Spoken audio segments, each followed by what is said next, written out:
Check the mic, we're going live. Stories told, they rise and dive. Topics fresh with every spin. You won't guess what's coming in.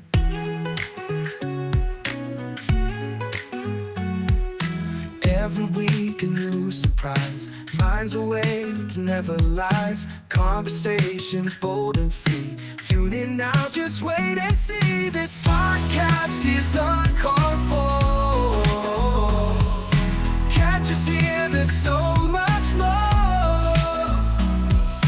Laughs and tales you can't ignore. A journey that will leave you floored.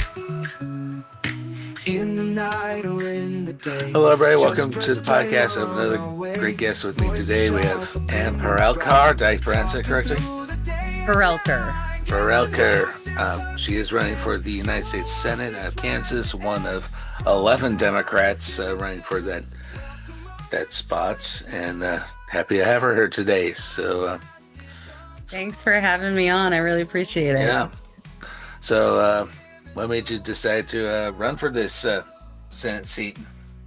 It's quite the story. There's a lot that goes into it. I think there's no simple answer, but I think the biggest thing for me was I've been, voting the way that I'm supposed to vote, trusting our elected officials, trusting our politicians, all of these things to do what's right for me and my family.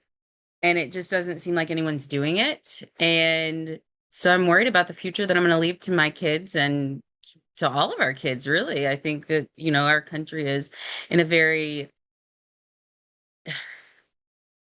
scary situation right now, where we really need people coming together and talking to each other and figuring out what's really going on.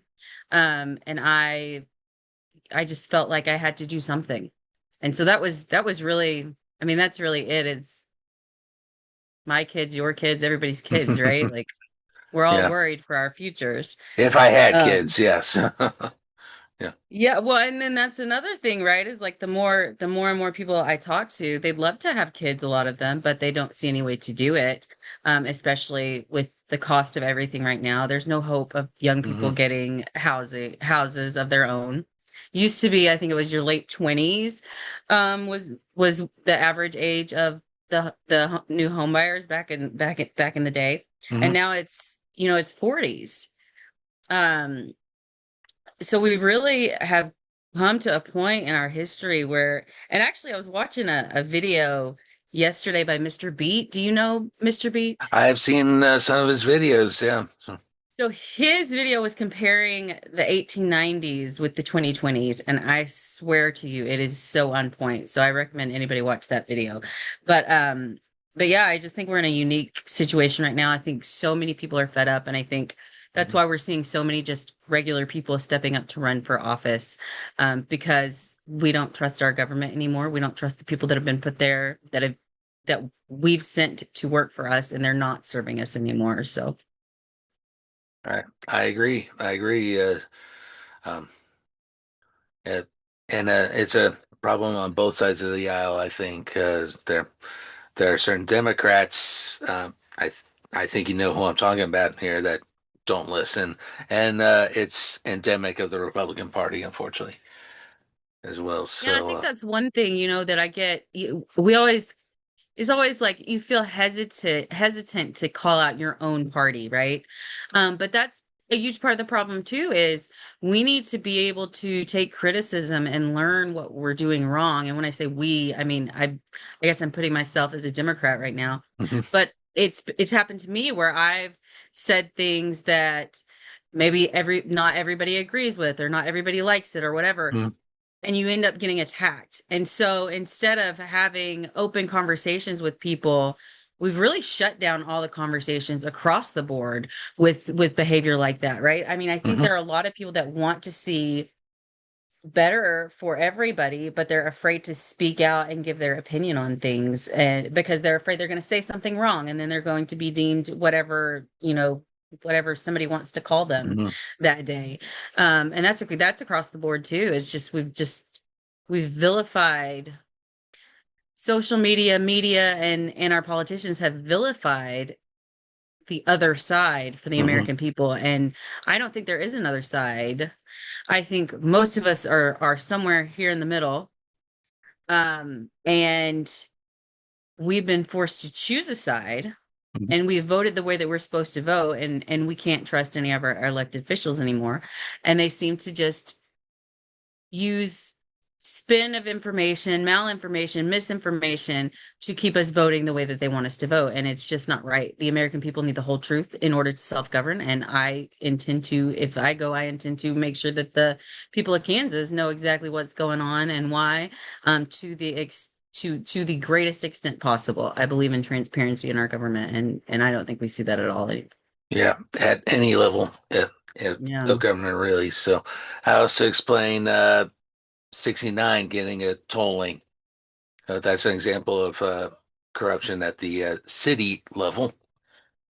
Um, because a lot of people didn't want that toll lane, you know? Yeah, well, I think that's one thing that you touch on. And I'm not sure the whole history of the toll lane. I do remember when it was being voted on and talked Hmm. about and everything else.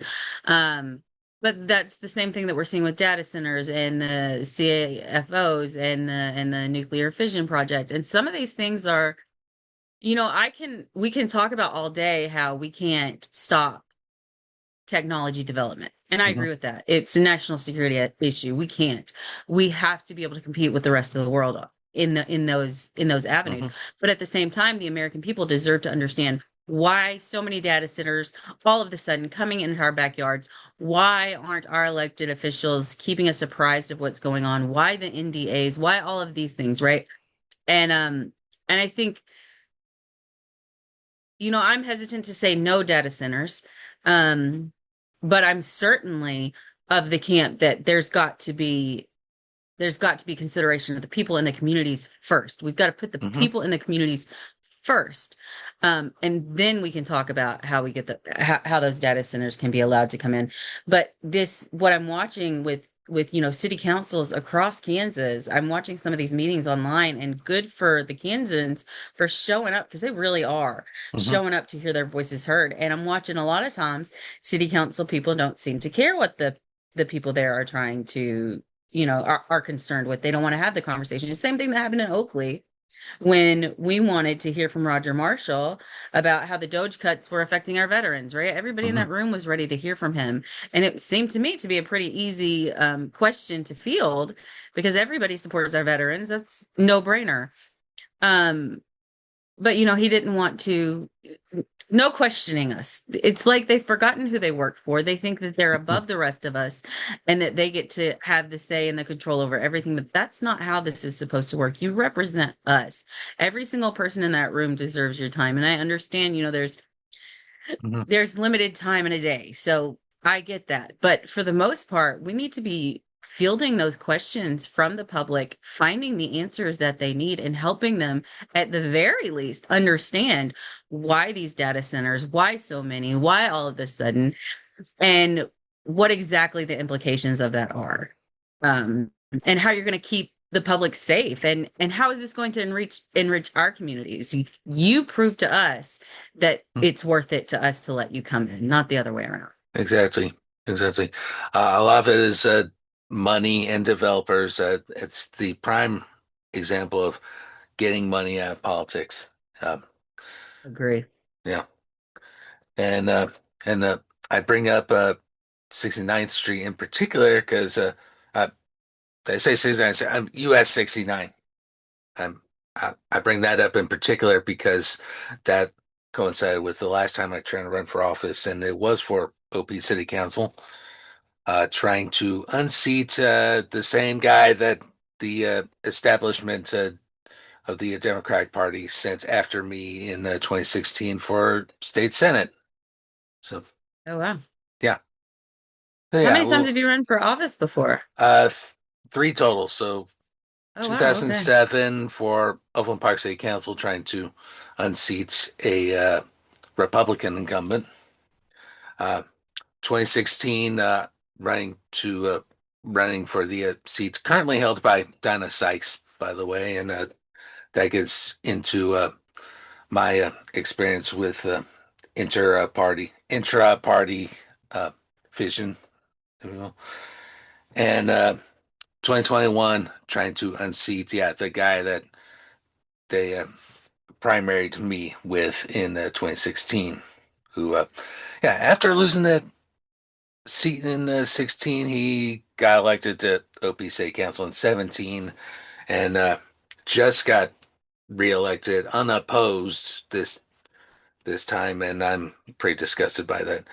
But that's a that's a good example of intra-party fighting, because you had me uh, been on the ballot for over a year, and not at all pleased with how this kid, because he was a kid at the time, um, ran against me, um, having volunteers tell caucus goes, because this 2016 we still had caucuses going for presidential primary. Town caucus goers, sign the petition to get them on the ballots, or you can't vote, which during the course of doing this podcast, I learned is blatantly illegal. Should go to jail for that and not serve on the Kansas House. Say that again. Something about sign the petition or what? Sign the petition, or we won't allow you to vote in the caucus. Oh, wow. Okay. Yeah. That volunteer, by the way, was I, Brandon Woodard. Yeah. Went from being a okay. volunteer on this particular campaign to um, now, I guess, the minority leader in the Kansas House.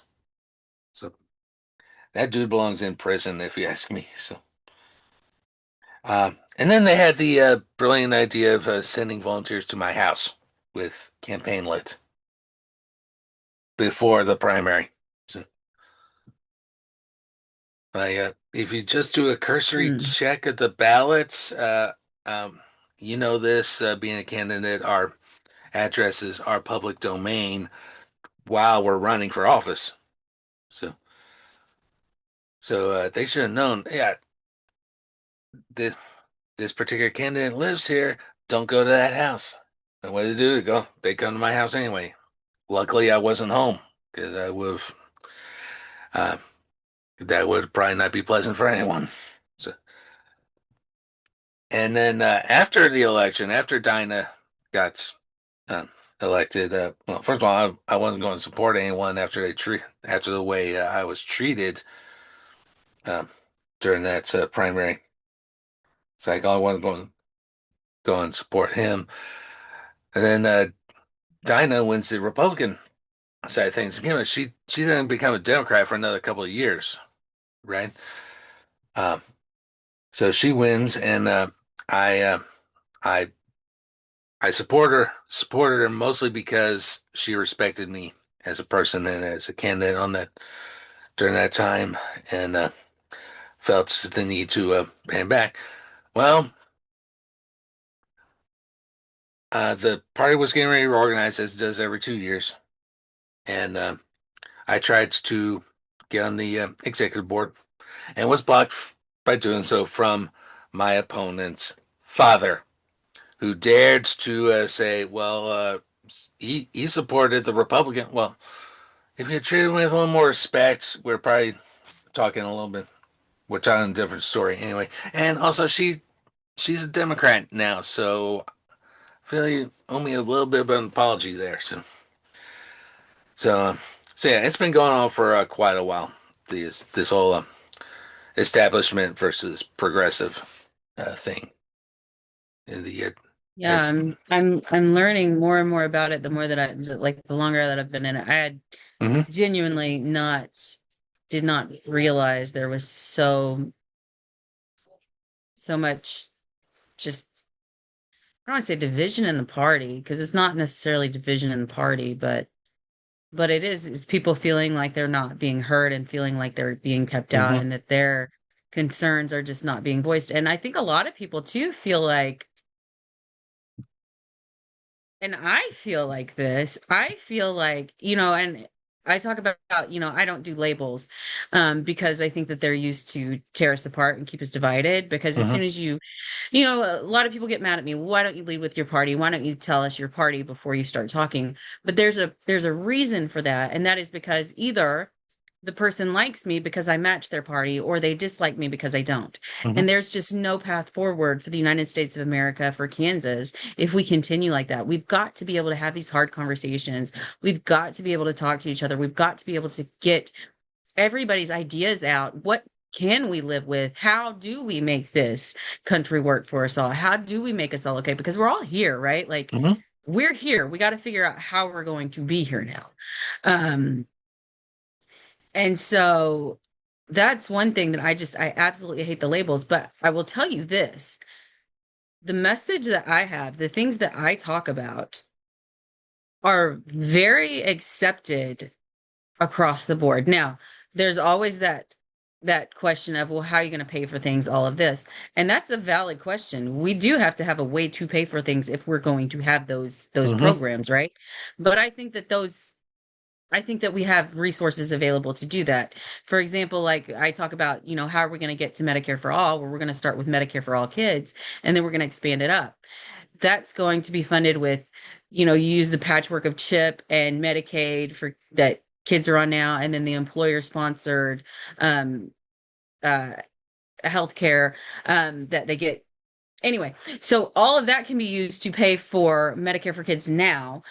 Kids are the youngest to insure. They are the youngest, the easiest to insure. They're one of our most vulnerable populations, but they're also tend to be healthier, and it would free up parents who are tied to an employer because they have to make sure that they have health care for their children. Um, I just see it as a win across the board. And I think that that's something that everybody can get behind. And then we expand it up from there once we have the money to do so. And quite frankly, I agree that we should be looking for the fraud, waste, and abuse. But I think if we start looking up for that fraud, waste, and abuse, we're going to find a whole lot more than what we find by looking at the mom who's working three jobs trying to make ends meet, right? Hmm. Like, I don't mind making sure that my neighbors are taken care of. If my neighbors are doing well, then I'm doing well. It's good for all of us, for society to do better, right? We talk about how there's a rise in our homeless population, and people don't like that there are homeless people around, but they exist. We have to figure Hmm. out how we're going to exist, right? Like, let's figure out how we can help these people, how we can make it so that this is not so much of a problem. What can we do? And um but then, we look at, like, just recently the example with the reflecting pool and the no bid contract to whatever that, oh, look, I thumbed up to whatever that guy, whoever that guy was that was just buddies with Trump, I think. Hmm. And we paid however many millions of dollars for that guy to do what he did, and now it's a completely Yeah. destroyed project. Nothing good came of it. Um, and it's being used again to tear us apart, tear apart the American people. We're arguing over the daggum reflecting pool and the algae in it. I mean, it's just so Hmm. ridiculous, the things that they keep us distracted with when people can't make ends meet and people can't put food on their table. And one thing that I was thinking about this morning, and I'm sorry, I just go off on tangents, but one thing I was thinking about this morning is, we talk about, and I think so many people are tired of the social justice, like the culture wars, right? The Hmm. culture wars is what we like to call it. And they're tired of just talking about the culture war issues. And quite frankly, I think that those are the issues that have been used to tear us apart. I don't think most people want to walk back civil rights for people, right? I think most people want equal rights across the board. I think. Hmm. I hope and I pray that I'm right about that. But you can't worry about that if you don't know how you're going to feed your family that week, if Hmm. you don't know how you're going to get your kids medical care, if you're facing a bankruptcy because of medical bills. Those are the things that you focus on because that's the only thing that matters in that moment to you. And so we've got to stop being mad at people for not, understanding that these other things that they just don't have the time and energy to focus on right now.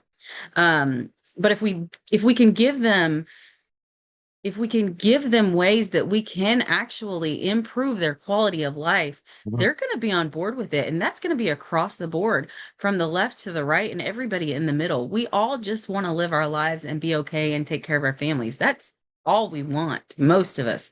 Some people need 10,000 yachts, but most of us are normal and we don't. So, Right. anyway, so Yeah. sorry No, I that's ventured off there, you bring but up a great point.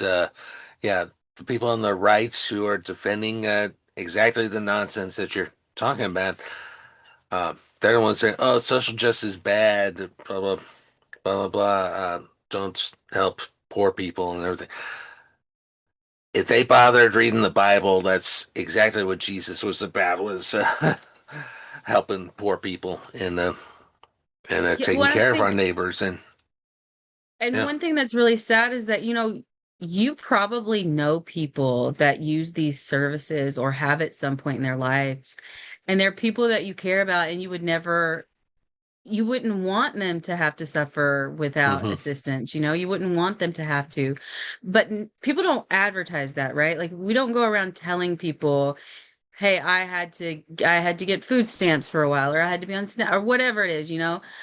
They're not, a lot of people feel ashamed about getting assistance. A lot of people don't want to. Most people want to be self-sufficient. Most people Hmm. want to work and take care of themselves and their families. We just made it nearly impossible to do that these days, especially for the younger people coming up. There's just not a way Yeah. to do it. And if we want the society, we want families, I think we want to make the world better for families and have families again, then we're going to have to do something to make it family friendly again. Like, we Hmm. just, we just have to do it. Yeah. Yeah, I agree. And honestly, it all goes back to the 80s with Reagan and the idea that the right still cling to this day, that you give tax breaks to the wealthy, that somehow trickle down to the rest of us. It doesn't work that way. It doesn't work It for it doesn't. goes to it goes to the wealthy and stays with the wealthy unless you do things like raise their taxes. Say, yeah, you have this much money. You have to either, yeah, you have to give some of it in taxes, or if you happen to be running a business, make sure you pay your employees a fair, livable wage. That's the big thing on our side of, of the aisle, is making sure we have living wages, and so that's why we're hearing this 15 an hour thing and all that. So I don't. So I think there are some, but they don't want to teach that part of history. They want to treat Reagan as though he's the god of all that is good and holy. When no, he's done quite his legacy caused quite a bit of damage to this country. If there's one president, I would say we should be looking at. I would say FDR, because he instituted the New Deal, Social Security, um, wage programs, working programs to get us out of a depression. Uh, Is I agree. I think ultimately I think that's where they want to take us, is another Great Depression in this country, and uh, some people just never learn, I guess. Yeah. Yeah, well, I think and for the wealthy, it just always goes back to money. They don't care about people Hmm. at all. And we're seeing that across the board with, the glyphosate company wants to not be sued for killing people, Hmm. even though they know their chemicals can kill people. I personally knew someone, who died after using Roundup when he was working for the city, from what Hmm. was it, non-Hodgkin's lymphoma? I think Hmm. it is, and I could be messing that up, um, but the point is, we're all just line items to them. Our lives are worth chump change to these big companies, and if our government doesn't pull the reins on them and tell them, hey, you're not going to treat our people like that. You're not going to use them as line items. You're not going to we don't care if it's efficient, if it's cost efficient for you to let these people die. We don't care if it's cost efficient because these are our people and we're going to protect them. Hmm. And that's what our government owes us. And that's just not what they're doing anymore. They're just letting these mega corporations run roughshod over the American people, over all of our communities, over everything. Meanwhile, they want to tell us how to live our lives. That's exactly the opposite of what our government is supposed to do. We're supposed to be free. We're supposed to have the right to life, liberty, and to try to Hmm. find happiness. Hmm. And their job is to protect us from would be bad actors who want to come and destroy our communities and make their millions, their billions, their trillions now Hmm. off the backs of the American people and without even paying them a living wage. It's got to stop. We just have to say enough is enough, Yeah. and 40 hours a week of work should get you a middle class lifestyle where you can take care of your family, own a Hmm. home, have a family, and get you the health care that you need. I don't understand how that's controversial to anyone. I think we should all want it. We used to have that. We used to have it. Now I will never say that we've been perfect, Hmm. but let's take the good and let's get better from here, like let's certainly not go backwards. Yep. Yep. Absolutely. Absolutely. Yeah. Just yeah.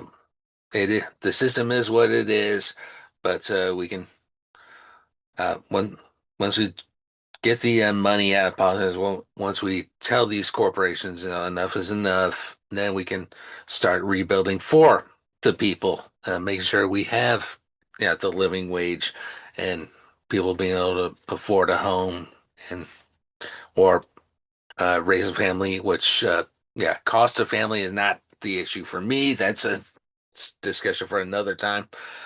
Um, but but yeah, all these sorts of things, and getting around too is a big thing. Uh, uh, yeah. Once again, going to use that US 69 example. The money they did there uh, to extend that highway, they could have easily taken that money and done a study for streetcar or some form of rail transit, because that's a big thing too is pollution and climate change and um, transportation. Unfortunately, is a big contributor to that, but people still need to get to and from jobs and all that good stuff. So, Yeah, that's a really good point. And I do think I would love to see us moving towards more public hmm. transportation, for all of those reasons, but also because, a lot of people can't afford cars and gas these days. I Exactly. know so many, when I was a kid, so I'm 43. When I was a kid, when you turned 16, man, you got your license. Hmm. Now kids don't even get it because they don't have money to go anywhere. They can't, there's nowhere to go, there's nothing to do. There's no point. And just having that ability to commute somewhere or to get where you need to go is so huge, and that in and of itself would would benefit society so much. But they don't want to do that because then money. Yeah. Yeah, I keep hearing stories of how Kansas City, in particular, had an old streetcar system that got paid up. Well, that's example. Uh, what happened in the 50s? Yeah, people were moving out to the suburbs, and the auto industry wanted them to drive everywhere so they could keep making cars and all that. And they bought out the old streetcar systems, including the one in Kansas City, paved over it, and now it's either drive or take a bus, and and of course the I don't know how much better they say they've gotten better, but as far as I'm concerned, the buses, particularly in Johnson County, have been a joke. So, Yeah, I don't, and I think they just cut some of the stops in Johnson County, if I recall hmm. correctly, but I could have Yeah. possible that I dreamed it. But but you're exactly right. And and I'll use the current streetcar as a example of transportation done right, because they've extended. They started that line 10 years ago, and then just did the two extensions that opened just this year, and everyone, people are using it, and yeah, heck, I used it yesterday. Um, just park on the plaza, take it to where I was going, take it back, and uh, yeah, Yeah, no. it's really nice. I'm really glad that they And the put that best in thing there. about that system is that it's free to use. um, again, good use of tax dollars right there. So and and I'll end the streetcar with a streetcar talk with this. I do know that in the future they plan on studying Johnson County lines. So Oh, really? yeah, That'd be awesome. yeah, that would. So we have a little less than 10 minutes to go. So if there's anything you want to, anything else you want to add to the discussion, and What do you think most people would want to know? That's where I hmm don't, I uh, mean, I've got my big concerns, and mine are, getting the money and corruption out of our government, getting hmm public servants back in there. Honestly, the institutional reform, I think that's foundational, right? The institutional reform has to be there for any of the other things that the American people need to be done, for enforcing our antitrust laws, for overturning Citizens United, all of these things. Because once you get public servants back in there, once you get people back in office who are going to serve their country, not to line their own pockets or that of their friends or whatever, or just advance their own careers or whatever it is. People have all of these personal motives for going in. But once we stop that, once we put a stop to their ability to line their own pockets and that of their friends, I think we'll start seeing more people who are genuine, who want to serve their country, who don't run because it's such a nasty thing and such an expensive thing, but hmm who be great public servants, but for our campaign system and our election system. But is there anything that you've seen people talking about that you think I should address, or those are the big ones for me, especially at the national level. You know, yeah. yeah, I could go on talking about the state level of things too, but that'll have to be a discussion for another time. So, in closing, andforkansas.com is where we can find you, Yes, sir. and the primary's coming up. Sir. First, what's the date? August 4th, vote no. And then vote for Ann and if you're not registered as one party, if you're unaffiliated, you can go in that day and ask for a Democratic primary ballot to vote for me. So please go and do that. We have a unique opportunity this year. We have a lot of normal people on our ballot, which I think is huge. And if we can get some normal people into office, I think it's going to do wonders for our country and for all of us. So, anyways, go ahead, Michael. Yeah, Sorry I interrupted yeah, you. no, that's perfect. Uh, that's perfect. And of course, that only applies to Kansas voters for those of you that listen outside the state of Kansas. Um, so, Ann, thanks for coming on, and yeah, check out her platform, and consider giving her your votes, and everyone else. We will talk to you next time. Thanks so much, Michael. Mhm. This podcast is Uncalled For, is hosted, produced, and edited by myself, Mike Chernievsky. Our opening music is the This Podcast is Uncalled For theme, which was created at suno.com, suno.com. Our outro music for this special edition is America the Beautiful by Pipe Choir. Licensed under Creative Commons by Attribution 4.0 International License, and you can find this music at freemusicarchive.org. And one last disclaimer, I was not paid to do this episode. The candidate came to me and asked for this time, and I godly granted it.